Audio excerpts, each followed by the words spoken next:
Today, we're going to be talking about 7.3s and what makes them so great. So 7.3s, these suckers started life in these. No turbo, nothing fancy, all mechanical. The last variant of the 7.3 diesel was put in one of these. My faithful 2003 Excursion. This was the last variant, and this thing has been rock solid. I got almost 400,000 miles on this thing, and it's never been open. I don't even think the valve cover harnesses have ever been done on this truck. It's been unbelievably faithful. It's got one of those up north bodies, so we need some work, but that'll come one day. And I also have another truck that's got the same motor in it. I've had a lot of these because they're fantastic. They just keep going, but not to say they don't have issues. I mean, everything does. I got this truck, and the bed on it's rusty, but body-wise, it's pretty good. 99, but it's the late 99. It's the good one. If you get an early 99, it's got goofy intercooler tubes and funky turbo setup. But you can tell it's got the badge on the door. That's how you know a late 99 from an early 99. An early 99 would have, it'll say V8 Powerstroke right there. 284 on the clock. And I did put injectors in this truck, because when I was driving it every day, I redid the bottoms of the seats. I put them on the wrong side, but didn't really care. This looks way better than they did before. So that's all I was going for. But this truck, it would not start when it was under 50 degrees out. Like, would not start. So I put new injectors in it. The guy that rebuilt them, he said he upped the size a little bit. He told me they were about 20 to 30% over what the stock ones are. And this truck runs really good. Like, we drove it quite a bit. Used it a lot. It's a 350. So I've used it to pull a trailer and pull people out of the mud. You can see the wheels all nasty and such. But it does have an issue now that I've noticed. And I'm gonna get into that and show you what to look for if you have a Powerstroke that's struggling that you can't really seem to figure out. And I'm nearly positive I know what's wrong with this one. And I'm gonna make a video on tearing it down and fixing it and hopefully solving our issue. So under the hood on this truck, this is what I always look for on a 7.3. Number one, you check the oil. Now this one, as you can see, it's a little black, but not terrible. If I pull the dipstick on a Cummins, it is just black tar. This one, you put it on, you know, a piece of white paper. I mean, it's used diesel oil, so yeah, it's dirty, but it's not totally gross. And that's key on these. I did upgrade the oil feed lines going to the injectors, because like I said, they are larger injectors, so I upgraded those. The glow plugs are in good shape. And then another thing that is key on these to keeping injectors happy, this reservoir right here. Take out this plug, and that's actually your high pop oil reservoir. Pull this out, make sure this has got oil in it. This can cause a no start if it goes low. I believe you want about a ½ inch to an inch below this plug. So I take like a pocket screwdriver, shove it in there, and look, that's my dipstick. And I've topped them off with just regular old oil. But let's get into what this truck is doing. So I haven't started this one in a while. And when I was driving this truck daily, I noticed if I wasn't driving it like every day, it would be really hard to start. And it progressively got worse, where it was like overnight, it just didn't want to fire. So I got 2 healthy batteries in it. Let's see what it does today. Turn our key on. Let our wait to start light go out. Okay, it's out. And now watch, we're gonna crank.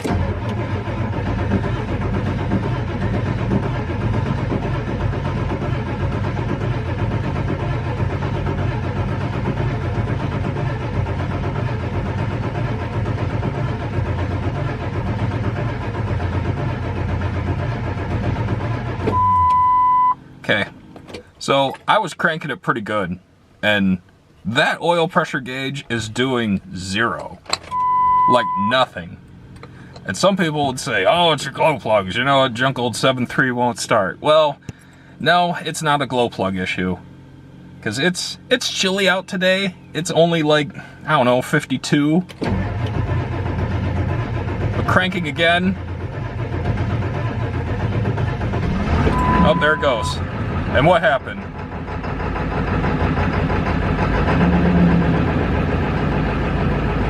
So, even when it started, we got a little puff of smoke, but for as much as I was cranking on it, that's not horrible. So, I would say, I'll look at the footage, but I would say that was an honest 15, 20 seconds of cranking on it. And believe me, when you're trying to get to work, that sounds like a freaking eternity. And I just noticed we actually popped a check engine light. So let me see what that says, but I got a feeling it's gonna be our low side oiling system issue. But, I mean, look at this thing. Like, it runs so smooth when it runs. Those injectors I put in, it was just an eBay deal. Unlike a guy, I think I shipped these off to Florida. I shipped the old ones off and got the new ones back. And I mean, this truck, it was used and abused, and it always had like a miss, like at idle, like just barely. Not enough to like throw a check engine light or really notice if you were driving, but at idle, it really told the story. But this truck is just so smooth. Like, I'm gonna set the camera right here on the steering wheel. And I mean, there's just no vibration, no nothing.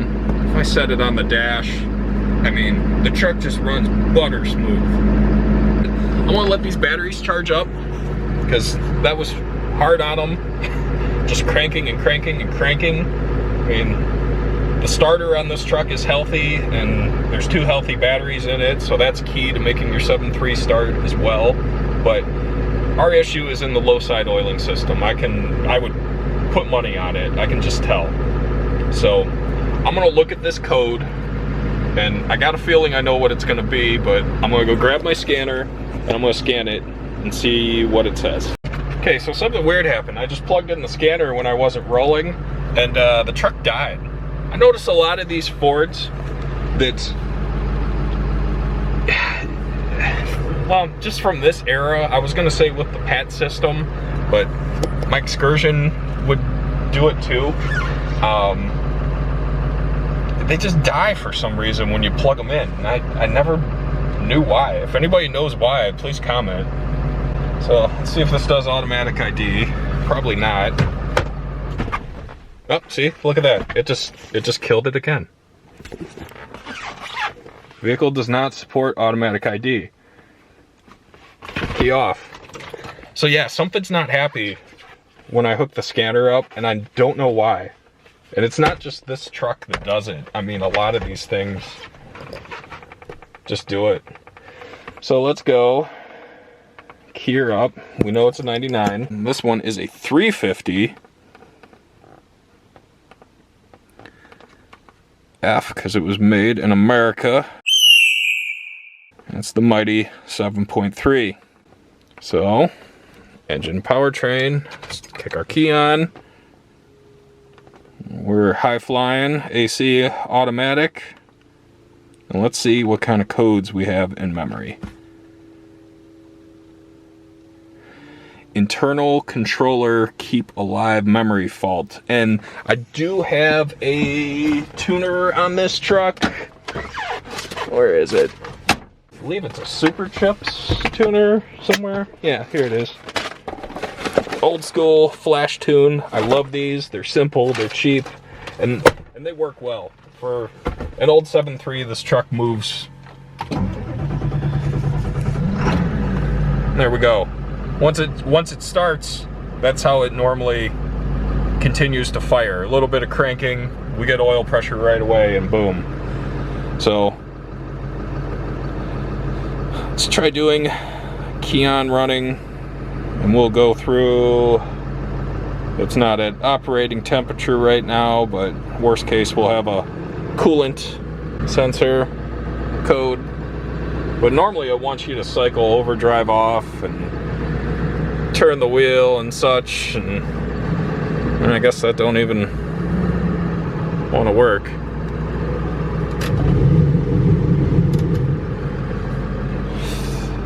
AC, yeah, it tells us nothing. Pending codes. Oh, see? Look at that. It killed it. It's so weird. No codes. Just bizarre. Let's see, what's in memory? No communication. Yeah, it's got communication. What do you mean, no communication? We were just communicating. Let's try shutting the key off. Turn her on. Memory. Okay, so there's our internal keep alive memory, and like I said, that's probably just because of the scanner. Let's see, if we go to data, well, let's see what the ICP is doing. See if I can get both these on camera. Why is it like that? Come on. I don't want a graph, just do a list. There we go. Okay, so if we go down here to our pressure regulator, and this is what I'm looking for, the injector pressure regulator. Yep. So I'm gonna keep this. Oh, just turned on my 4-ways. There we go. So the injector pressure regulator, this has got to reach 500 PSI for this thing to start. It's got to reach 500. If that doesn't say 500, the sucker will not fire, or it's got to be close to. So what I'm going to do is we're going to look at the oil pressure gauge in relation to what that is doing. And I don't know if I'm going to be able to get all this, but I'm going to zoom out a little, and hopefully we can see the oil pressure gauge and this work in sync. Oil pressure, and boom, it popped up 1200 like real fast. And it levels off. It's like about 7-ish.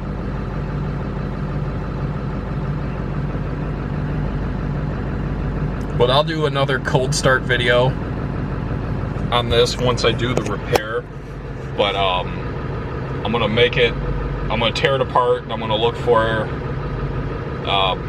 scoring in the low side oil pump. Hopefully it didn't mutilate the cover so bad that I'm gonna need to do a cover on that, because I'm not really looking forward to tearing into it that far. Doing a cover on these kind of sucks, so hopefully that's not the case. I want to just do a new oil pump, which is easy. You pull off the balancer and it's right behind the balancer, 2 gears, boom, goes in and you're done. I think it's like 3 or 4 bolts behind there. But like I said, this truck just sings. I mean, it runs so good. I mean, look at the tack, it just sweeps up there nice, comes down real nice and fast. I mean, that's what you want in a diesel. I mean, just excellent throttle response. And the turbo and exhaust on this thing, they're all stock. I mean, it's still got the big giant factory muffler on it still. Like, I haven't done anything to it. Like, it's actually pretty pleasant to be in here, and it's so quiet for a 7.3 anyway. I mean, I'm having a conversation at a normal tone, and it's nice. Like, this truck will cruise 70, 80 miles an hour, and other than a little bit of noise from these big mutters I got on there, you don't even know it. Like, it does, it cruises really nice. Our engine light went away too, which is funny. I didn't clear it. I'm gonna get some parts ordered for this one, and get it ripped down, and I'm gonna show you what's going on with it. Well, it's a few days later, and it's a crappy day here in the mountains. Can't even hardly see them. Actually, oh, I just noticed there's a little bit of snow up there on top of the whole mountain today. April. Right for spring. But anyways, we got the oil pump in the mail. Wish it would have came a few days ago. It was far nicer, but they didn't give me a seal. All it is a couple gears, and there should be a big rubber seal that goes right in this groove, and it is not in here. I got the front seal. They even spent the extra money and opted for the Melling rather than the China brand, but I'm going to show you how to replace it. And I'm nearly positive that's going to fix our extended crank. I'm not too excited about laying down in all this wet grass, but sometimes you got to do what you got to do. Let's see, is this dry? Yeah, this will work. It's actually pretty cozy. Alright, so the balancer is going to have to come off, and then behind here there's 3 or 4 bolts that hold that oil pump on. So getting the valve or balancer off is going to be the battle I'm going to face. Probably would be smart to pull that fan, and I do have some oil leakage, but we're not focused on that. That looks like a cover issue that I don't want to get into today. So let's get going. Okay, I'll probably get some criticism for this, but I'm going to remove the fan. Now, this is 7.3, so this is right-hand threads. It says it right on the shroud. I know some of them are left-hand thread, so be mindful when you're taking this off to not goof up. But, oh wow, looks like a critter has already got in this truck. Ah, nasty. I hate them. Hate them, hate them, hate them. But anyways, this is my method to remove fan clutches. Big air hammer, even bigger chisel bit, and being that we know this one needs to go left, and a lot of people are going to criticize this, I know. This one's already got a mark from a pipe wrench or something, but normally if you get on a flat spot like this and just chisel it, it normally comes off without too much of a fight. So we're on the flat spot. I'm going to give it a little blip. Look at that. Came right free. Just like so. And it did leave one little ugly on it, but not a big deal. Like I said, that method has always served me well. Okay, so that is off.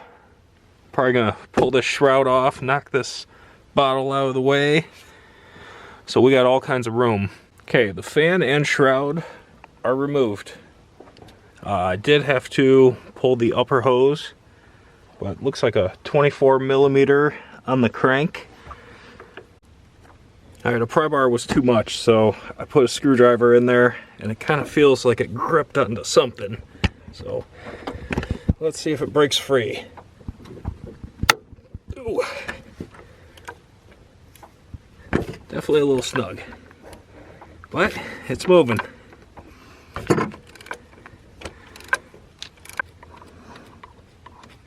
It's wedged in there pretty good.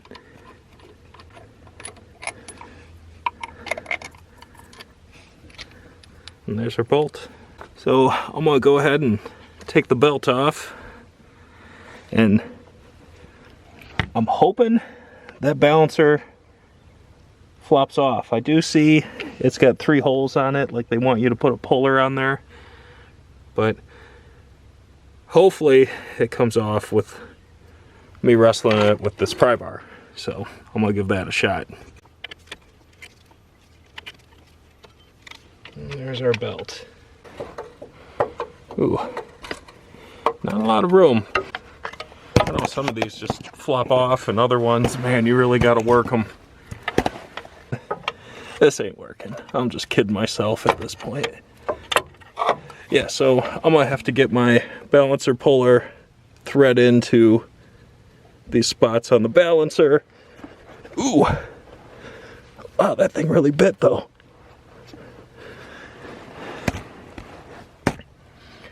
That might be helpful. Maybe I'll just leave that until I get to move, but let me go get my balancer tool and we'll yank it off. Okay, so here's my kit. I don't know if anybody's ever used these, but pretty generic. I can pull about anything. I'm gonna guess and say it's probably these. It's the American version. Yeah, I think that's more like it. So this goes together like so. This is the adapter, so you got something flat to push off.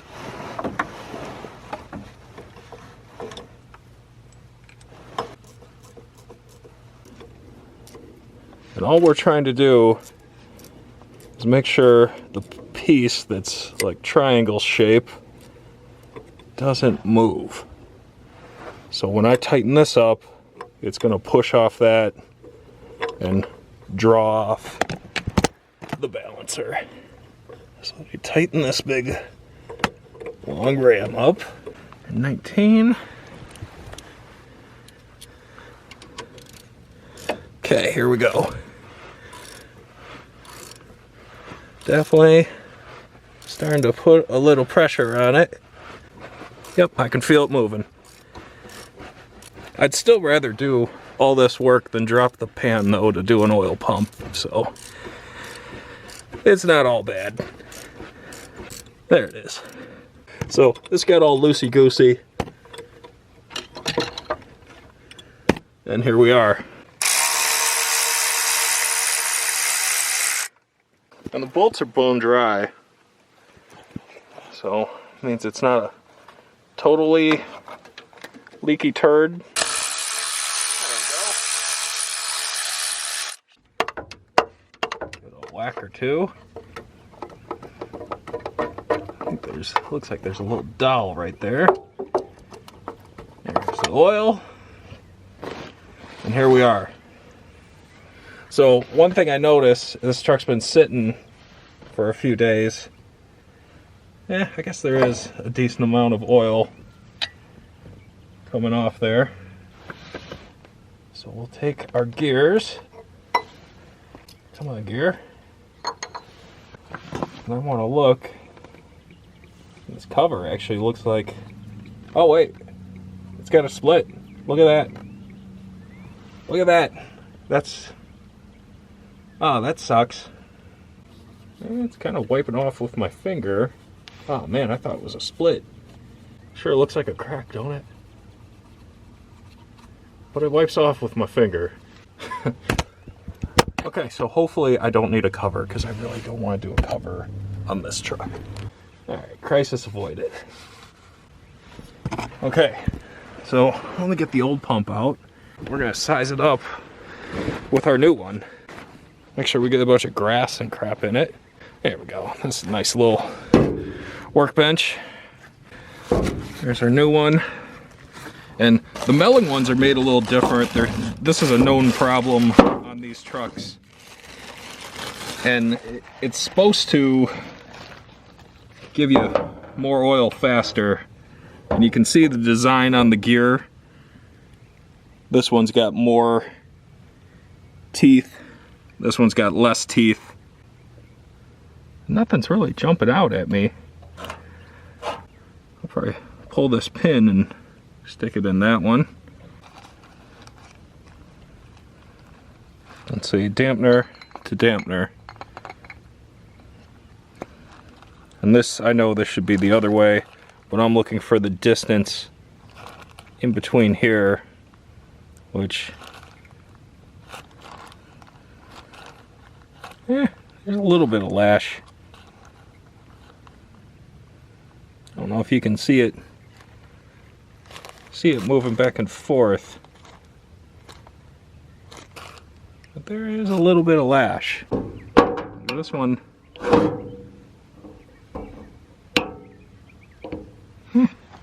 hell, the new one might have more lash than the old one.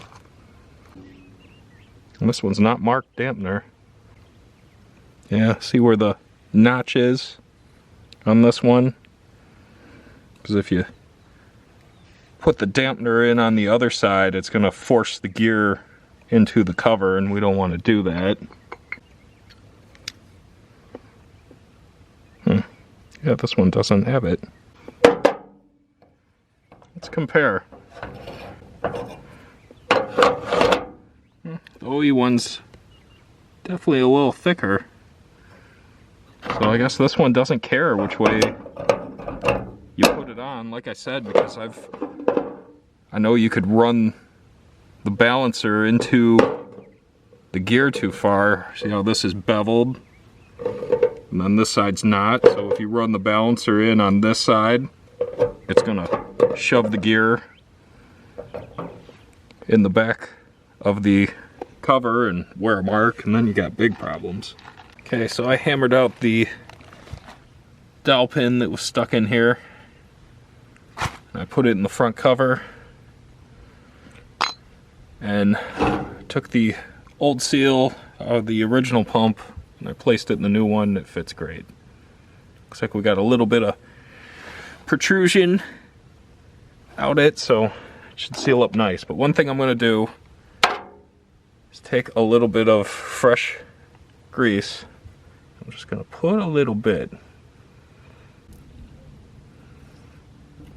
And I did read the directions that came with it, and it pretty much just kind of confirmed everything that I told you. Inner rotor's got 10 teeth as opposed to 14 on the original pump. Thickness has been reduced. These changes in the pump allow improved oil supply to the engine before installing the pump. Lubricate by dipping the rotors in clean motor oil. Install the O-ring. And blah, blah, blah. Make sure they're torqued to 20 foot-pounds. So, yeah, pretty much everything I did. So, let's put this bad boy in, and hopefully we get oil pressure. Then we will line up the dowels. Okay, here it is. Boom. Start a couple bolts. I just hit those 4 bolts with my electric ratchet, and we're gonna call that 20 foot-pounds. Balancer's gonna go on next, and this is what I was talking about. I know there's a groove that old oil pump rides in. See the balancer, how it's made? We can get the camera to focus. Yeah, right here. This lip is what can get you into trouble. If that original style gear is on wrong, this balancer, when you tighten it down, is going to push it into the front cover. And that can cause bad problems.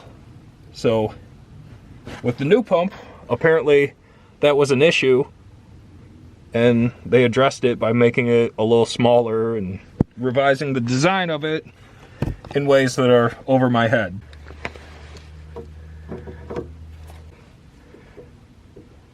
And obviously the balancer can only go on one way, so if you screw that up, just put the tools down. Oh yeah, seems like it's going. I was watching this pointer right here for the cam sensor, and it was getting closer and closer, and it finally looked like it was touching, so I knew I was in. Okay, belt is on, balancer's tight. My screwdriver's not happy, but I think we're ready to start it if we want. It's a little chilly out today. 44 degrees, so not exactly warm, but here we go. I don't expect this thing to fire up right away. I'm hoping it's better than it was.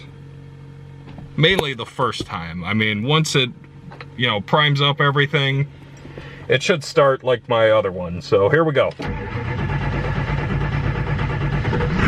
Hey, that wasn't bad.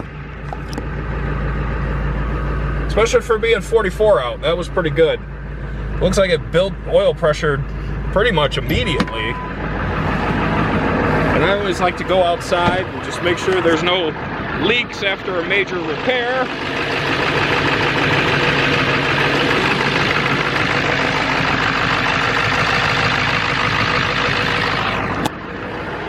think we're good. I'm gonna say that did it. So I'm gonna get some temperature in this thing, let it run for a while, and I'm gonna shut it off, let the oil pressure bleed all the way down, and hopefully now that we got our pump rocking how it should, which that thing started up really good. So I'm excited. I'm gonna let it get good and cold, see what happens. I don't know, give it, we'll say, half the day, come back out here and hit it and see what happens. All right, I lost track of time. It's probably been 3, almost 4 hours. It's warmed up considerably out here. Just so there's nothing going on, I'm gonna reach in. I'm touching the exhaust manifold, and it is ice cold. Like ice cold. Like this engine is just about as cold as it's gonna get on a day like today. So I'm curious to see how it's gonna fire up now. Okay. 1 glow plug cycle. As soon as that light goes out, I'm starting it.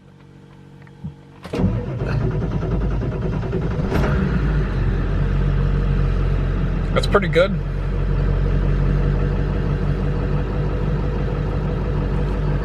That's pretty good. We're getting oil pressure right away, and I can tell it's just a lot crispier. It would not start like that before. So I think what I'm going to do is I'm going to let it sit for a few days. I should have parts for that truck the next time you're watching, because I'd like to fix both these 7.3s. So I'm going to let it run a little bit, but that was a good cold start.